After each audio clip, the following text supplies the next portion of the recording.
Hello everyone, কেমন আছেন সবাই? তো আপনাদের বিমান বাহিনীর আপনাদের মাঠ কোথায় অনুষ্ঠিত হবে এটা অনেকে জানেন না। তো যারা সার্কুলার যারা ভালোভাবে পড়েন না, এটা কিন্তু সার্কুলারে আপনাদের দেওয়া থাকে যে বিমান বাহিনীর মাঠ কোথায় হবে। তো আপনাদের যে কয়েকটি পদ আছে এবং আপনাদের এখানে যেগুলো আছে MODC, provost, technical, non technical, সকল জেলার যেগুলো আপনাদের পদসমূহ আছে, সকল যে পদসমূহের জন্য আপনাদের সকল জেলা, বাংলাদেশের যে 64টি জেলা, সকল জেলার মাঠ কিন্তু আপনাদের বাংলাদেশ বিমান বাহিনীর তথ্য এবং নির্বাচনী কেন্দ্র পুরাতন বিমানবন্দর তেজগাঁও, ঢাকা, সেখানে কিন্তু অনুষ্ঠিত হবে।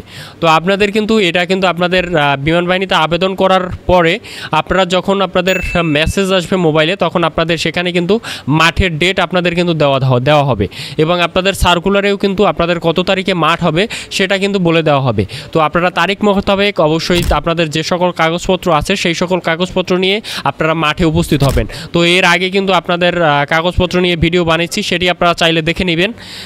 তো এই ছিল আজকের ভিডিও। তো ভালো থাকবেন। এরকম আপনারা ডিফেন্স চাকরি রিলেটেড আপনাদের গাইডলাইন পেতে অবশ্যই আমাদের চ্যানেলটিকে সাবস্ক্রাইব করবেন আপনার যদি ভালো লাগে।